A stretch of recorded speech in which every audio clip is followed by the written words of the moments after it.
Alrighty, welcome everyone. Thank you so much for coming.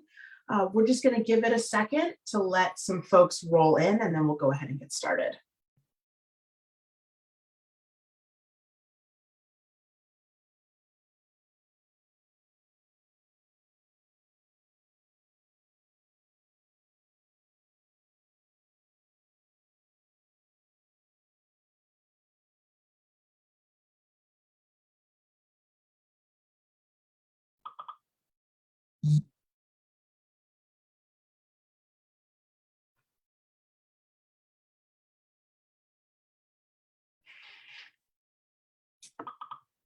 All right, we're just going to give it a couple seconds more for folks to tumble in.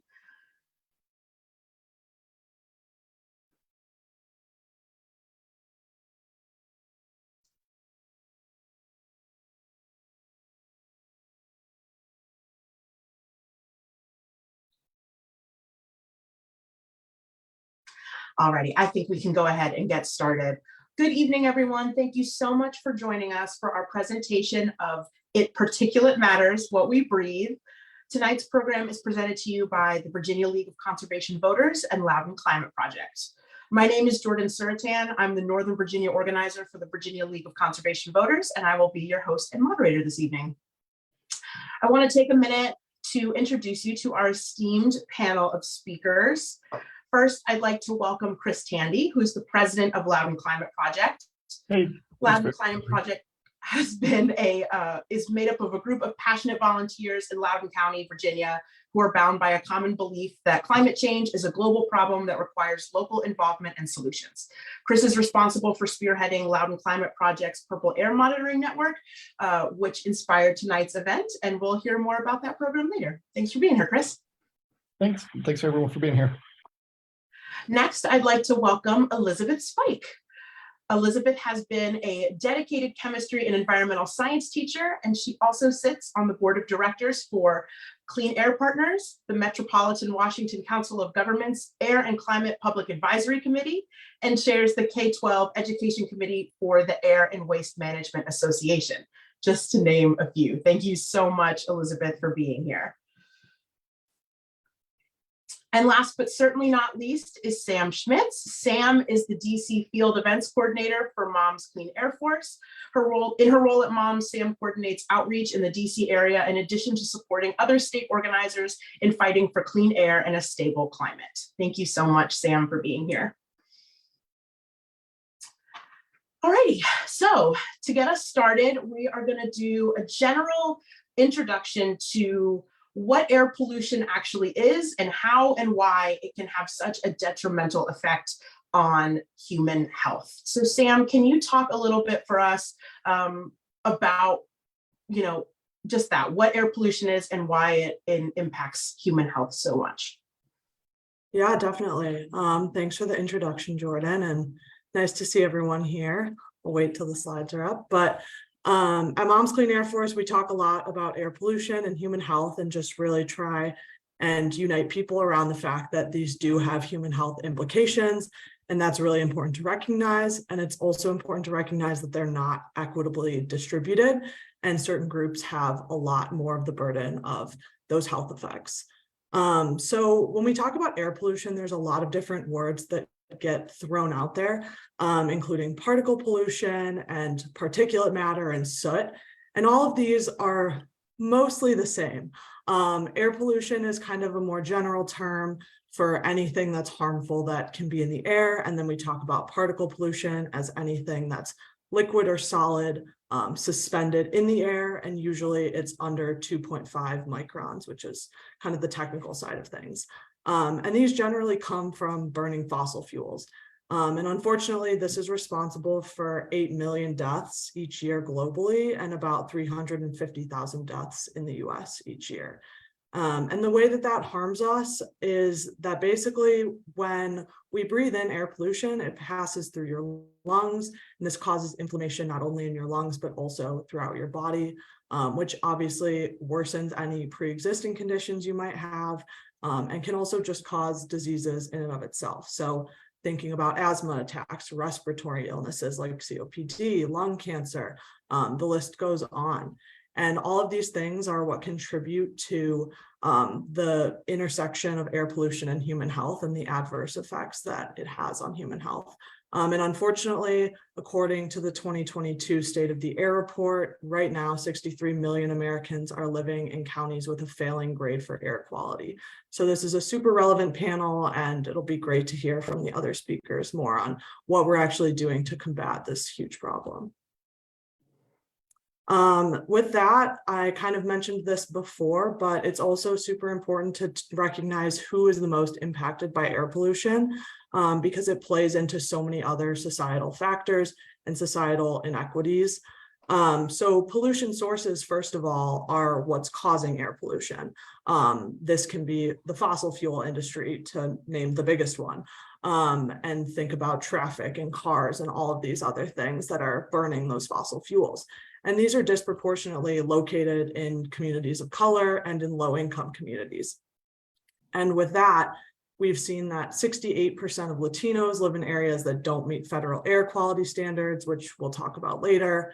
Black children are 5 times more likely to be hospitalized from asthma and 8 times more likely to die from asthma. And then 13% of Indigenous children have asthma compared to 8.6% of non-Indigenous children. And this list goes on. There's lots of different iterations of these statistics about the inequitable distribution of the intersection of air pollution and human health. Generally, people living below the poverty line are 49% more likely to live in areas with lower than the standard levels of air pollution. And there's other groups like older adults and pregnant women who are also disproportionately affected by air pollution just due to their pre-existing conditions and the way that this can complicate pregnancies. So again, when all of those statistics come into play, you also have to think about the way that poverty, lack of health insurance, and lack of accessible healthcare compound on these inequities to create really big problems when people are having asthma attacks and when they're having these respiratory illnesses. But luckily, we're doing a lot of work on this issue, and the other speakers are going to talk more about what's happening in local communities, and we'll also talk more about the federal side of things later. I think we can talk about this later, or do you want me to talk? Oh yeah, definitely. We can talk about that a little bit later. Yeah, I think it wraps it up well. Sorry. Yeah, no worries. Thank you so much, Sam. I really appreciate that. Was a really great overview, not only of what exactly it is we're dealing with when we talk about air pollution, but also arguably the most important thing, which is, the people that it's affecting and the health of the people that it's affecting, especially those who are feeling it disproportionately. So thank you for that. Next, we're going to talk about some of the factors at play when it comes to protecting our air. And our panelists are going to break those factors down generally by federal or nationwide efforts, state legislative efforts and programs, and then down to the local level and what communities are doing as well. So first, let's talk a little bit about nationwide efforts and national legislation. And so Elizabeth, will you tell us a little bit about the Clean Air Act and how it changed the game in terms of air quality and air quality monitoring? And then also just generally, what is going on a national level to monitor our air quality? Sure, I would be happy to. Hi, everyone. My name is Elizabeth Spike, and I'm an alternative school teacher in Fairfax County Public Schools. I have an air quality community science background, so I'm a teacher.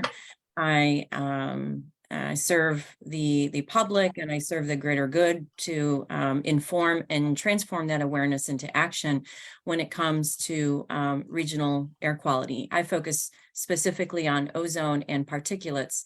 I sit on the Clean Air Partners board, and I represent Breed DC. Breed DC is a community health organization in the District of Columbia, focusing on education and advocacy, and primarily serving communities that experience chronic health disparities.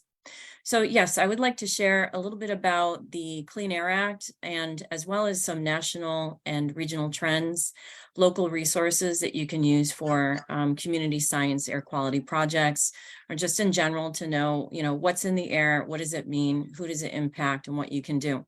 So the Clean Air Act starts in 1970. It becomes law in 1970, the same year the U.S. Environmental Protection Agency is established.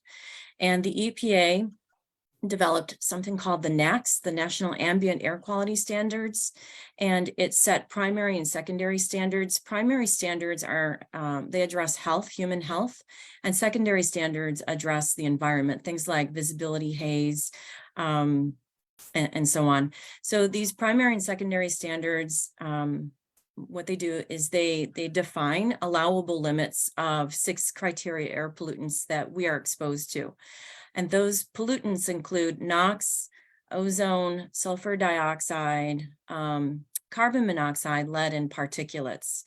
And each state is required to develop a plan and submit that to the federal government to let the EPA know how and when they will meet the NAAQS. Next slide, please. Oh, thank you. Okay. All right. So the Clean Air Act works like this. About every 5 years, we're supposed to revise and update the standards. And it all starts with good science. And every decade, the science gets better and better. It becomes more certain, more clear about the harms and hazards that air pollutants cause human health. So the science informs the CASIC, the Clean Air Science Advisory Committee. And what they do is they recommend science-based standards to the EPA. The EPA proposes new science-based standards and makes those standards available to the public. The public lets the EPA know if they agree or disagree. The standards are set, and each state submits those state implementation plans to conform, to comply. And if states meet the NAAQS, then they are called attainment. If they do not meet the NAAQS, meaning they exceed the allowable limits, then they are non-attainment. Next slide, please. So I took a screen grab of the NAAQS table for the pollutants, and I eliminated everything but ozone and particle pollution. And so if you work from left to right, I'm not going to talk about all of the table, but the highlights are that particulates are in 2 sizes that we regulate, the fine, which is 2.5, and the coarse, which is 10. And then the fine particulates, the 2.5, are broken down into primary and secondary. And the averaging time for those are 1 year. So those are the annual standards, and you'll notice that's 12 and 15. And then we have daily standards, which are 35. So that's really important. That's going to come into play down the road in my slide deck. Next slide, please. So what's really important to look at on this slide is the change over time in terms of growing our economy up at the very top, gross domestic product. So that line has an upward trend. So we've done a very good job of building our wealth. And at the same time, at the very bottom of the screen, we've done a very good job of reducing our pollutants. And we could certainly do a lot better. I'd love to see those two as mirror images, those 2 lines, but they're not. And that dip that you see in the GDP, the vehicle miles traveled, as well as energy consumption, that is 2020. So that's during the pandemic. Next slide, please. On this slide, we see an overall trend of decreasing or reducing our national averages of the criteria pollutants. There are a lot of lines on the screen, sorry. What we want to focus on is the dotted line. Those are that represents the most recent national standards. And if we're above the line, then we're exceeding. If we're below that dotted line, then we are underneath or at those allowable levels. All of the pollutants are going down with the exception of 2. So if you look over at the 2020 end of the graph, you'll see a light green curve, that is ozone, and you'll see a purple curve, and that is fine particulates. Those are stubborn. Particulates are more local, regional, and in terms of where they come from and how they impact communities. And the ozone is made in one place, but then it moves and it affects another place. So they're stubborn and they are actually moving upward.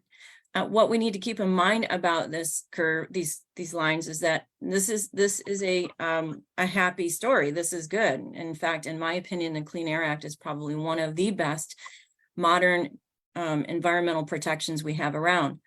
but it's an average. These are national averages. So that means that there are pockets of people, those people, they're still above the average and they are exposed to higher than acceptable levels. Next slide. Okay, very good. So this comes from the EJ screen, EPA EJ screen, environmental justice screen and mapping tool. And what I did is I chose the indices for particulates and for ozone. And they're represented in percentiles. So, and those percentiles on your screen, anything in, as you go from light gray to dark gray, and then yellow, and then orange, and then red, it's a higher percentile. And that means that they are exposed more than the general population. So percentiles compare a slice of people to the general population. And so it's not, you're not in a good place if you see yellow, orange, and red. Right. So this is why we do this work. This is really important. So it's fantastic that we have reduced those pollutants over several generations, several decades, excuse me, but there's still more work to be done because not everybody experiences clean air. Next slide. Thank you. On this slide, I'm just going to go at the bottom and give you an idea of where some of these sources come from. So anything in blue will be your power or utility. That would be your industrial boilers. Anything in red is going to be things like refining, smelting, cement, dry cleaners. Green will be trucks and cars, and red will be things like recreation, construction, air, trains, boats. The criteria air pollutants that are listed that I focus on are the PM 2.5, and you'll notice that that is mostly stationary and industrial. Why are ammonia, NH3, and VOCs listed on here? Because VOCs will contribute to smog. So they include that because smog is still a problem in many parts of the country. Next slide, please. This is a picture of the non-attainment areas for the criteria air pollutants. Anything in blue is non-attainment, so they are exceeding allowable levels for ozone in this case. Next slide, please. When we zoom in regionally, so what do we see? We see that Baltimore, Washington, this large swath is not meeting the 2015 8-hour ozone standard. So we are exceeding. Next slide, please. However, just in the last few years, the DMV, the Washington, Northern Virginia, and parts of Maryland, we just met the 8-hour 2008 ozone standard. And we're in light blue because we're maintaining attainment. To the north of us, they're still in blue, so they are exceeding the allowable limits for ozone. Next slide, please. And for particulates, fine particulates, we are meeting the 2012 standard for 12 micrograms per cubic meter. So that's 2012, and we are now in the year 2022. That is a weak and older standard that desperately needs to be updated. And then we'll see if we're meeting the NAAQS for fine particulates. And that's an annual. That is not an 8-hour, that's an annual standard. Yes, thank you. Great. So some local resources, Clean Air Partners. Clean Air Partners primarily provides education to inform individuals, organizations, businesses, governments, and how to reduce their air pollution, how to improve air quality and public health as a result. So they provide an app. If you would like to download the app, there's the link that you would go to, and you can put that app on your phone. It'll give you a forecast. In the bottom, there's a widget. You can grab that widget and you can put it on your website, and you will have an air quality forecast on your website. They also they have toolkits and they have media. They do outreach, and they have curriculum materials. So next slide, please. Here's Air Now. This is EPA. They just updated the Air Now dashboard like 2019, 2020.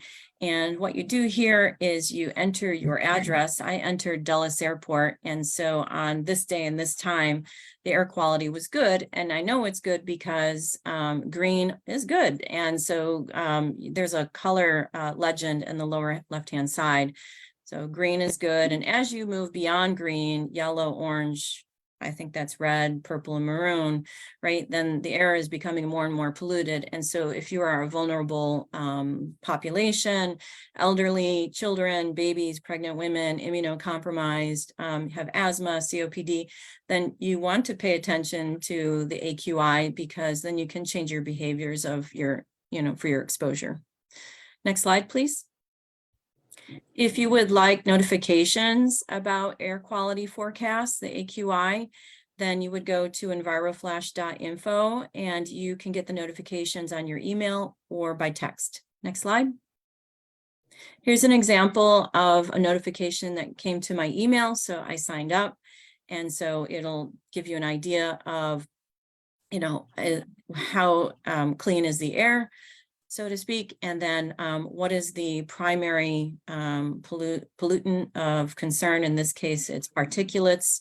Our ozone season is more, I would say maybe May to September, so ozone should not be as much of a problem. And so, but particle pollution will be all year. Next slide, please.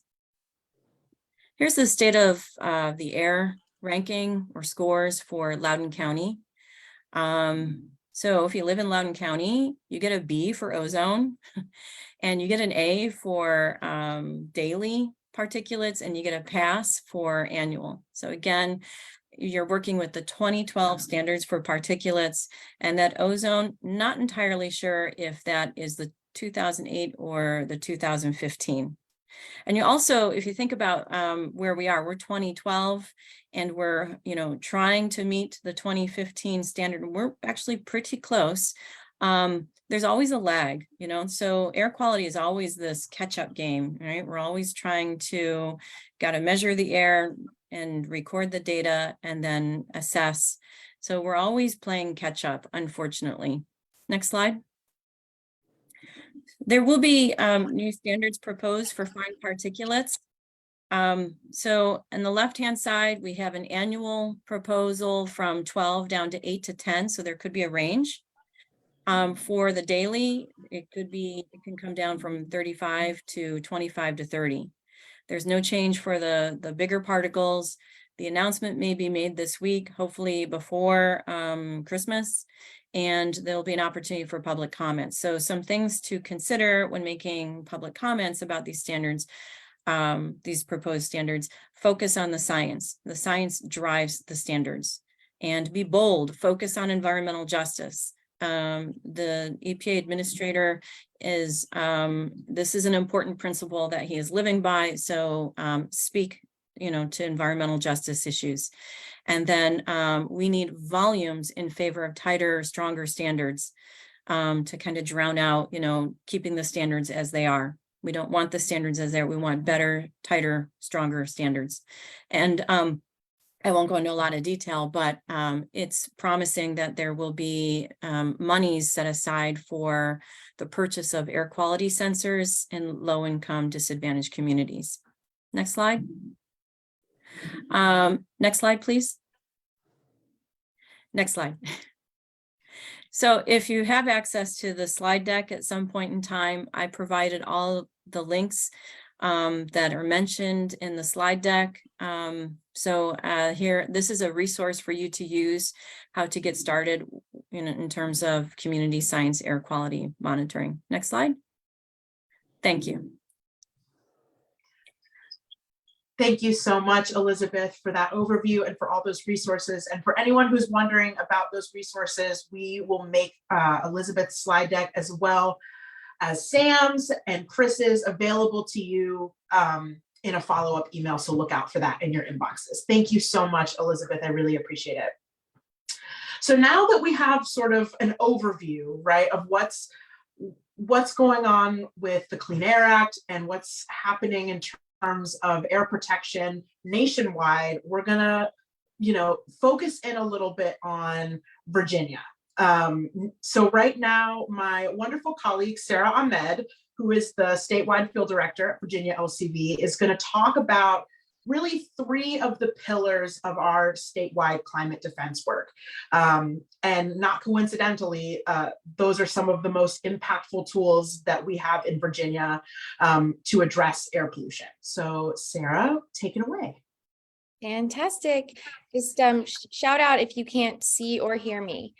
Hi, everyone. Like Jordan said, my name's Sarah Ahmed. I am the statewide field director at Virginia LCV, working on this fantastic team, accompanied by Jordan Suratan in Northern Virginia, Jennifer Morand in the greater Richmond region, and Catherine Sitaro in Hampton Roads.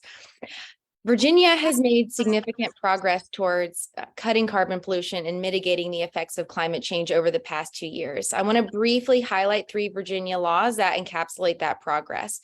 The Virginia Clean Economy Act, the most aggressive climate legislation ever passed in the South, that will make Virginia's energy grid zero carbon by 2050. The Clean Energy and Community Flood Preparedness Act allowed our state to join the Regional Greenhouse Gas Initiative, which is our second key policy that I'll be covering tonight. And the Regional Greenhouse Gas Initiative is cutting pollution and sending hundreds of millions of dollars to our communities across the Commonwealth for flood resiliency and low-income energy efficiency project. And last but not least, the adoption of the Advanced Clean Car Standards will cut vehicle pollution and expand consumer choice, providing Virginians with more electric vehicle options available at local dealerships and make our air cleaner to breathe. So the Virginia Clean Economy Act. 2 years ago, the Virginia Clean Economy Act officially became law. Since then, the Virginia Clean Economy Act, which I'm going to refer to moving forward as the VCEA, has established the Commonwealth as a national leader in the fight against climate change as the first state in the South to set 100% clean energy standards and commit to a zero carbon electric grid. During the 2022 General Assembly and leading up to this very moment, and what we can absolutely expect to see in January of 2023 during our next state lawmaking session, Virginia's environmental policies have been under attack, and we must do everything in our power to protect the progress and leadership we fought hard to win. Progress and leadership like the Virginia Clean Economy Act. Moreover, in the wake of an ongoing pandemic, the VCEA is essential to helping our Commonwealth and its residents bounce back. The VCEA puts a cap on carbon pollution and at the same time directs resources to mitigate impact. I'm going to get into the Regional Greenhouse Gas Initiative more later, but what I'm referencing is the Regional Greenhouse Gas Initiative.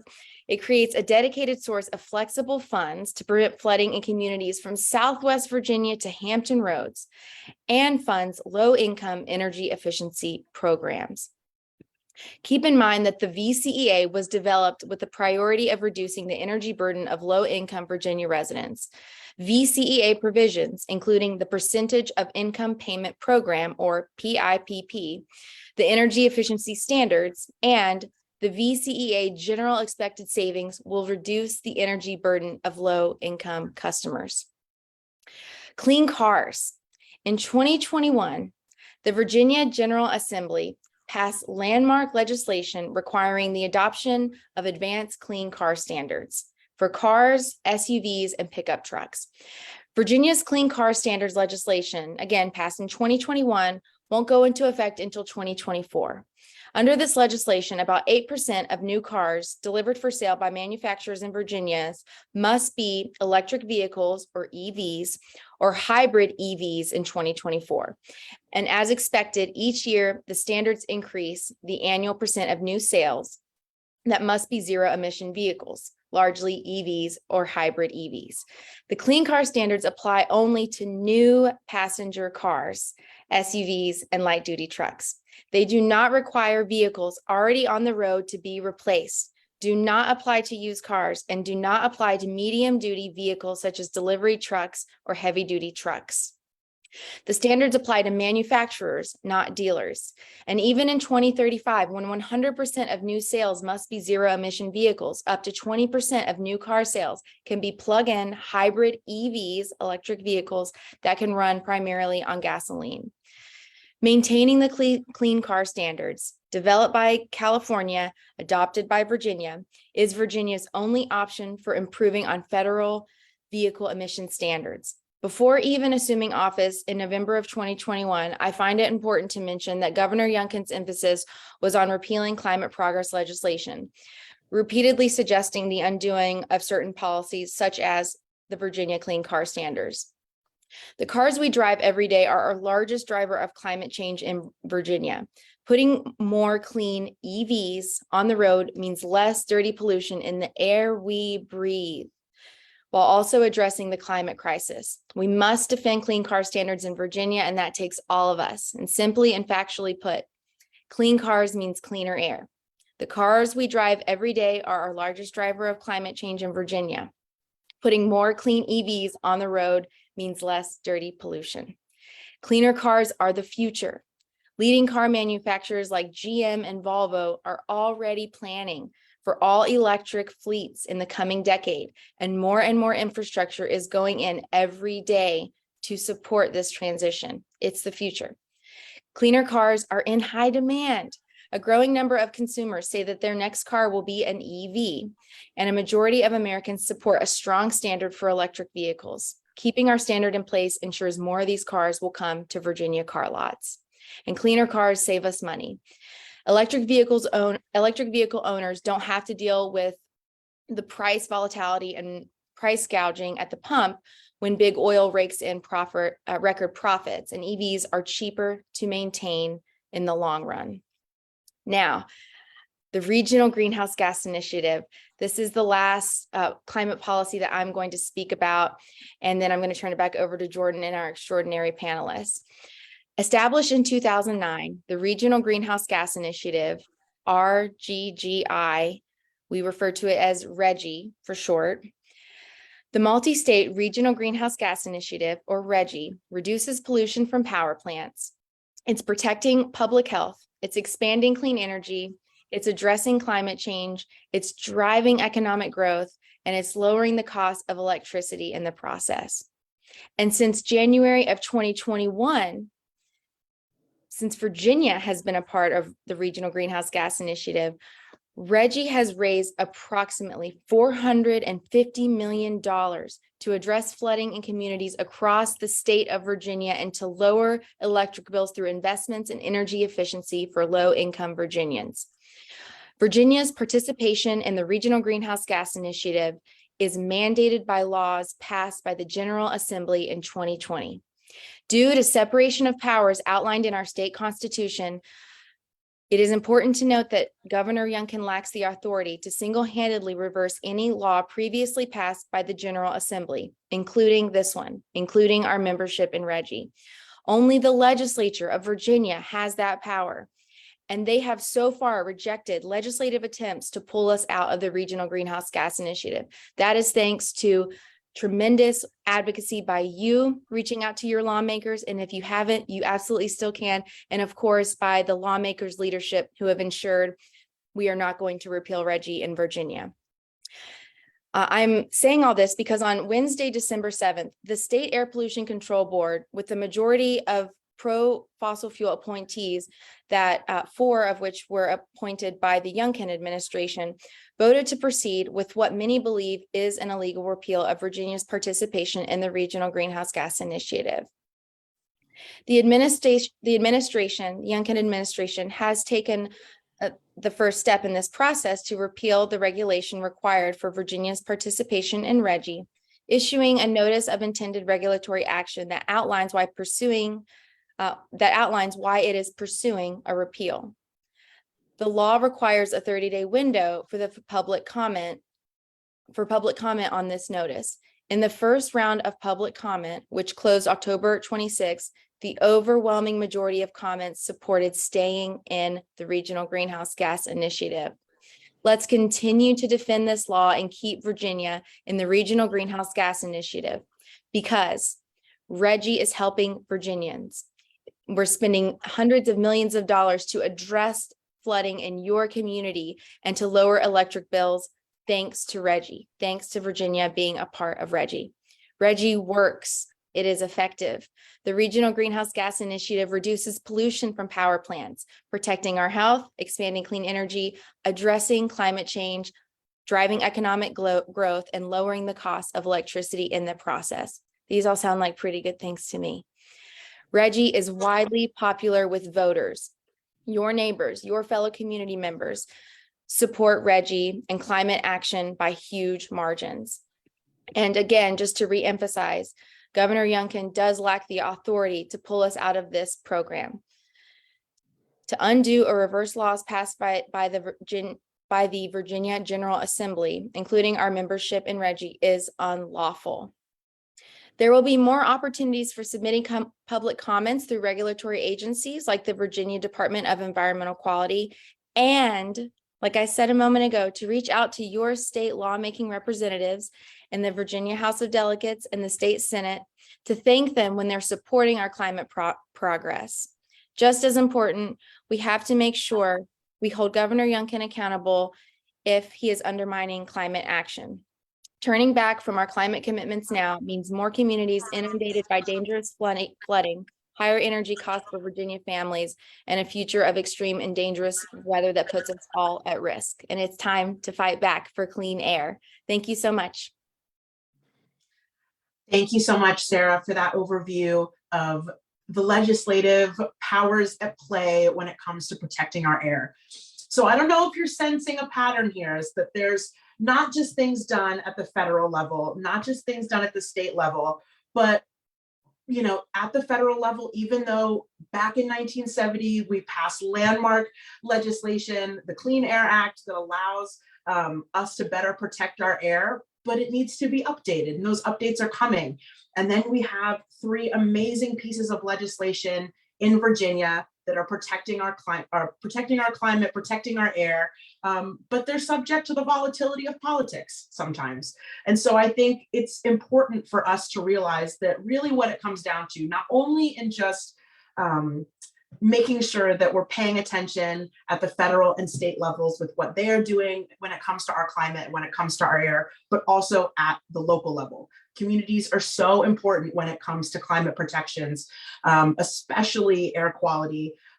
And one amazing locality is doing some really cool work to monitor their air and to address the problem of air pollution. And so I would like to now turn it over to Chris Tandy, who is going to talk to us a little bit about Loudoun County specifically, sort of the factors at play, the state of their air up in Northern Virginia, and then also talk about their Purple Air Monitor program. Chris? Thanks, Jordan. Really happy to be here with everybody. I have a short slide deck. My group is Loudoun Climate Project. I'm one of the founders of the group and the current president of it. And we started in 2020 as sort of a combination of 2 previous local groups. One of them was a 350 group, and the other was a organization called Sustainable Loudoun. The rest, a lot of the other stuff we work on, we're a climate group, like I said, so we're really big on stopping gas pipelines and things like that. But we have this air monitoring program, and we sort of got started on it because we have some known emission sources.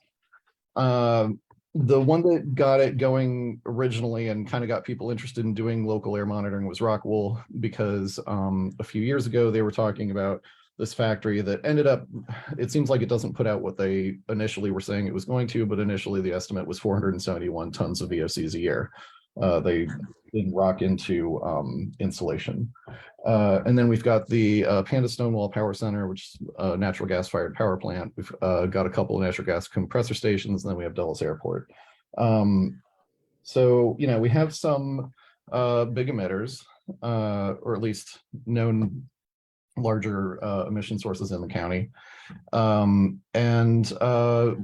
It's a little bit difficult to monitor greenhouse gas emissions directly.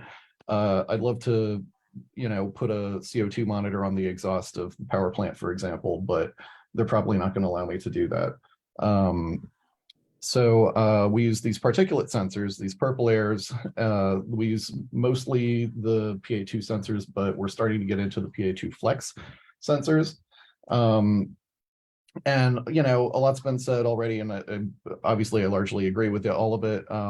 The why to monitor air pollution, but it's really just kind of a local way that we can try to push down on some of these emission sources that are also, we suspect, putting greenhouse gas emissions into the air.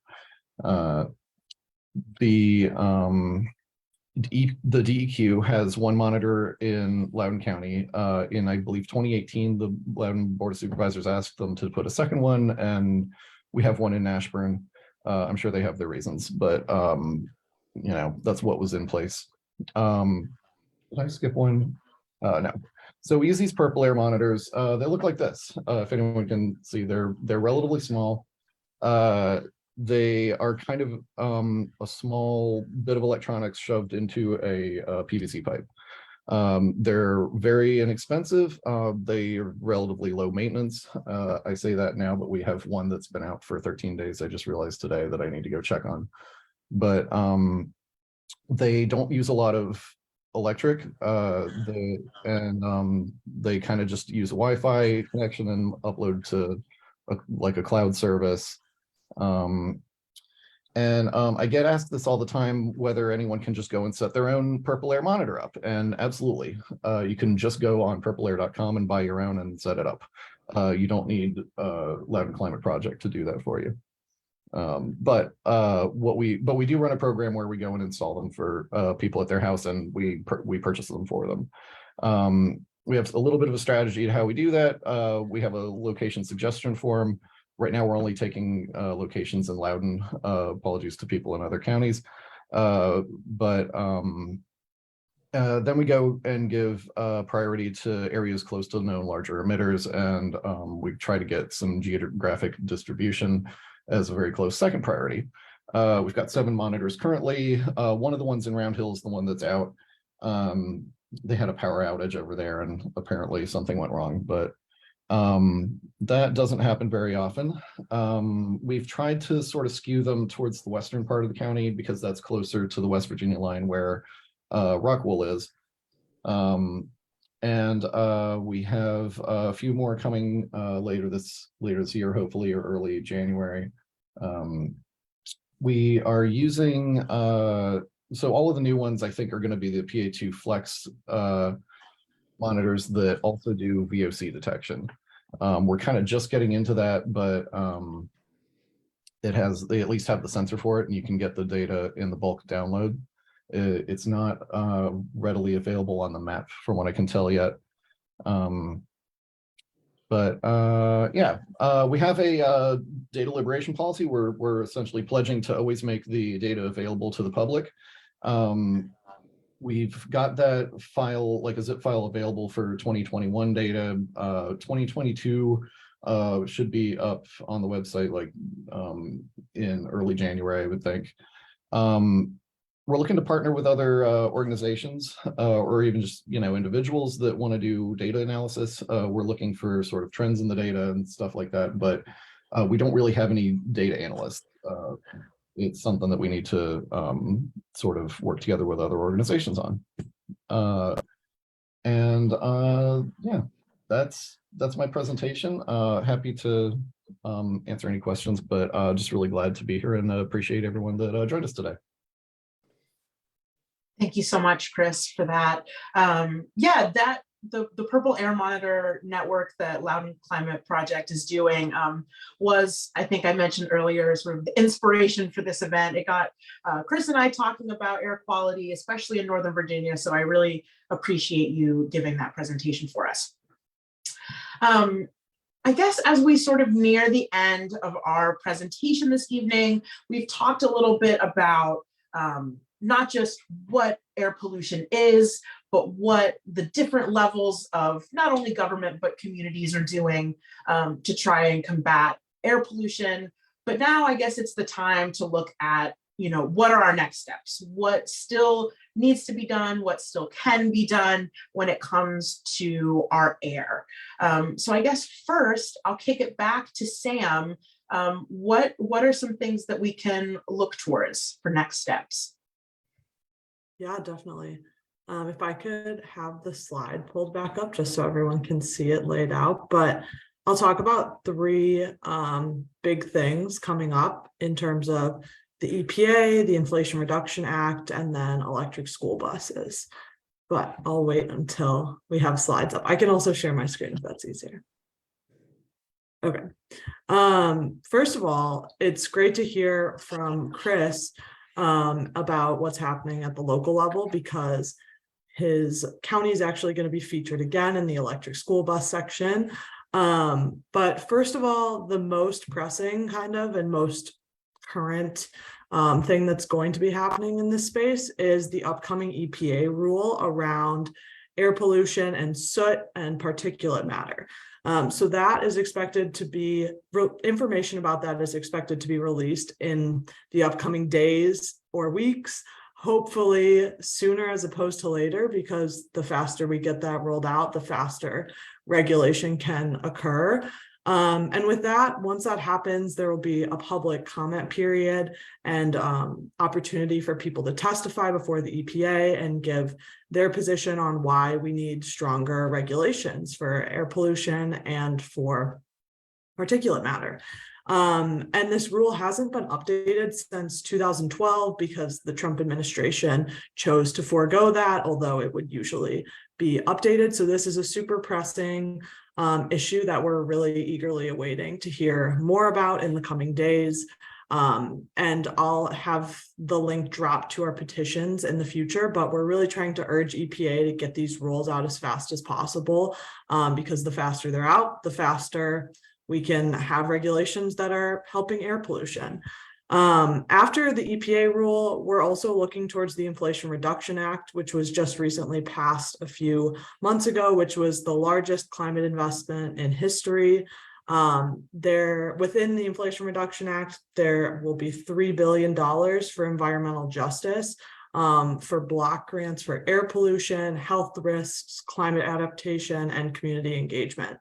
There will also be another $388 million for air quality monitoring. This is programs similar to what Chris was talking about, and 117 million of this will be designated specifically for frontline communities or environmental justice communities, those communities that are disproportionately affected by the air pollution problem. And then lastly, we also have electric school buses getting rolled out. So thinking about the traditional diesel school buses, they're massive emitters that specifically affect kids, which is obviously near and dear to Mom's Clean Air Force, but also it's a huge problem for air pollution. There's all these diesel buses idling near schools, idling in traffic, and providing a way to electrify our electric school bus fleet is huge for air pollution and for our health, and specifically for kids and bus drivers and teachers' health. And with that, the bipartisan infrastructure law from last year allocated over $5 billion over the next 5 years to electrifying our school bus. And just off the top of my head, I know that Loudoun County Public Schools got a big chunk of that money to electrify their school bus fleet. So in the coming years, we'll see a lot more school districts getting money to fund that type of project, which is super exciting and obviously really important for electrifying vehicles, which are a huge problem for air pollution.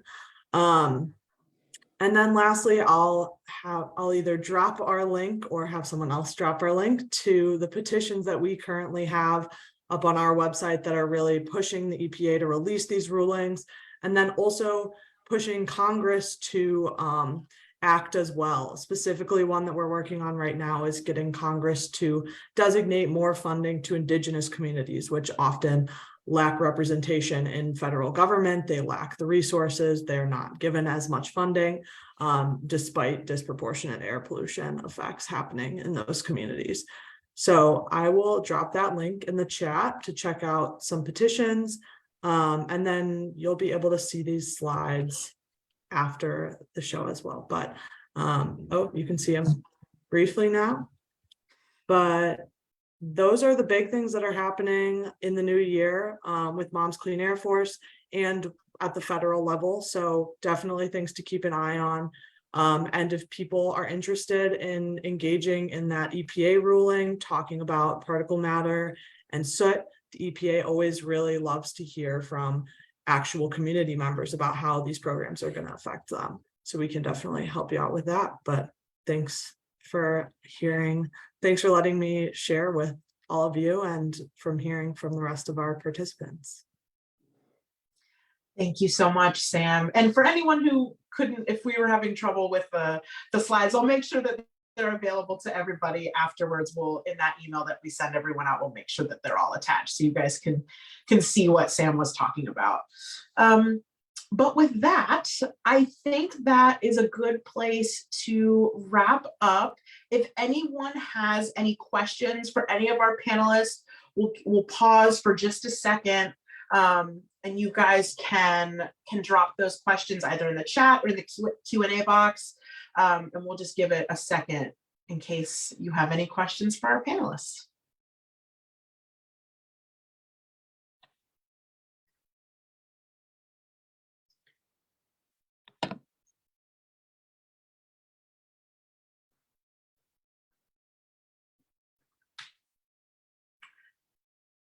Well, I'm just going to go ahead and take this time to once again say thank you so much to Chris for co-hosting this event with us, and to Elizabeth and Sam for coming and sharing your knowledge. I feel like I learned a lot, even as someone who is self-proclaimed as pretty tapped into these issues. I do this for work, but I definitely feel like I learned some stuff from you guys tonight. So I really, really appreciate it.